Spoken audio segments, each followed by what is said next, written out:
my god. Oh my god. Oh my god. Hey everybody, what is up? It is Ro with another video.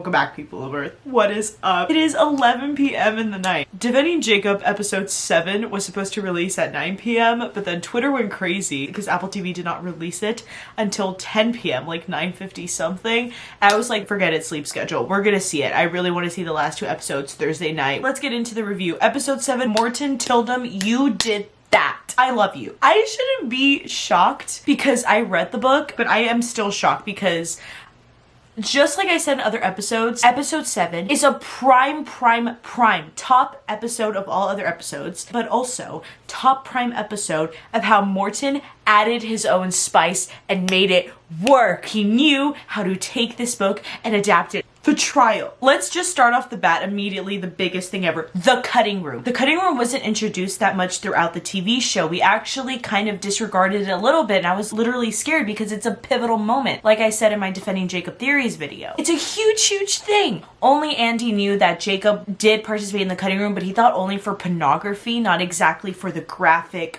murder story. He knew it was a site for, you know, glorifying and romanticizing violence, but he didn't know that Jacob posted the story, and this is straight off the book. He did post that story in detail, made up the characters, but basically like Benjamin is Ben, right? And Jason is Jacob. I think he used Brent, or Brandon, but it's just a random name, but you can associate it. It was mentioned and it was involved in the book, but holy frick, how they did it, how Morton did it, how he introduced it, he brought it back, and that was the huge wow factor in this. Joanna not being ready. Also, I've been pronouncing Judas's name wrong. It's LeJudas, it's not Logidas. He took this huge thing from the scene and made it his own huge thing here and made it the freaking climax of the whole entire trial. When he did that, I had to pause. Tildum is using this part in the book differently, but it's working and it's intensifying the intensity even more. And this leads into me telling you that they did something that's not in the book. Andy doubted Jacob.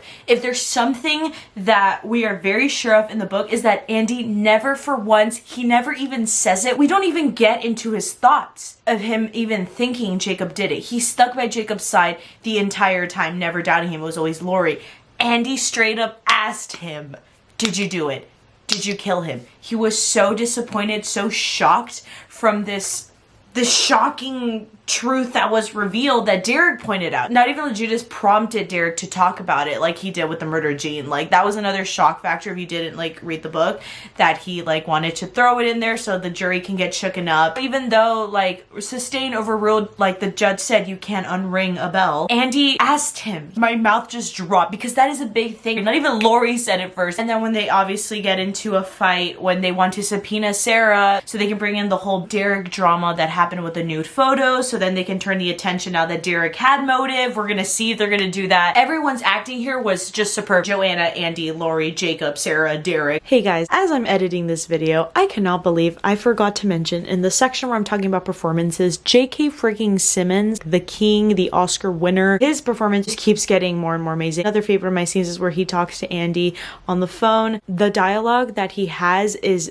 just exemplifies who Billy Barber is. When he's like, do you think Pats did it? Isn't he a child molester? And Andy's like, sort of. He's like, how the fuck are you sort of a child molester? And the one time when Andy said, you're not my father, and Billy says, well, what are you, a fucking tree? Those little dialogue moments and the sarcasm and the bite, that's exactly the dialogue that we see in the book too. J.K. Simmons is the perfect Billy Barber. So on that performance, yes. And let's talk about Lori, because Lori here doesn't say that much, but says a lot just by her facial expressions. The camera deadpan straight up in her face, and we can just see her not breathing. We can see her so tense. We can see her slowly starting to crumble as this trial keeps going. She's trying to hold it in, and then we get into the huge fight of Andy and Lori. She said it. She said it. This is something even different from the book, guys. Here's the thing. We know that Lori doubts Jacob, okay? Out of the two of them, definitely Lori doubts Jacob. And even if she did,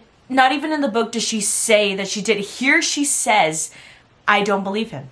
I straight up don't believe him. I think he's the murderer. I think our son killed his classmates. The importance of that, because she flat out said it. I couldn't mention the book in my theories, and I'm still not going to mention that much regarding to whether I think Jacob did it or not, because that's going to be towards the end. We're going to see next Friday. I kind of have a feeling where this is going, but then again, Tildum surprises me in the best way possible. But I know next week is definitely going to be the beach scene. That's one of the most intense things ever. So that big fight there, that's also something that just the performances just spot on. I also loved how Tildum did the whole, like, how he set up the trial too, when investigating the detective, when investigating the jogger who saw Ben's body, when investigating Duff. It's like it was copy and pasted but then developed in its own way. Like I've said many freaking times, that whole dynamic was just straight out executed, well done. And along with that, cinematography and the music is just great. One little scene I want to mention when we get into the beginning is when LeJudas gets a flashback of him and Andy practicing.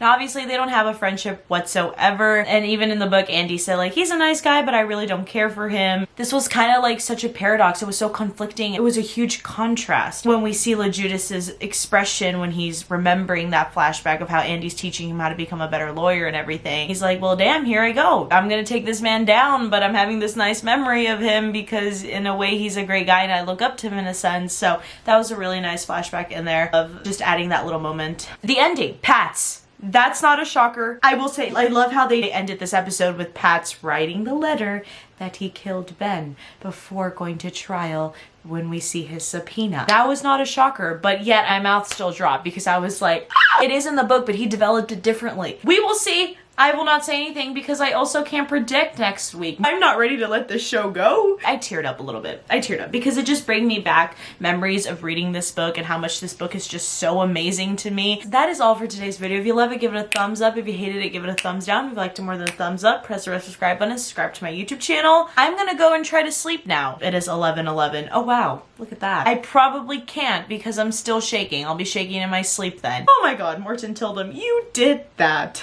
The show's too amazing.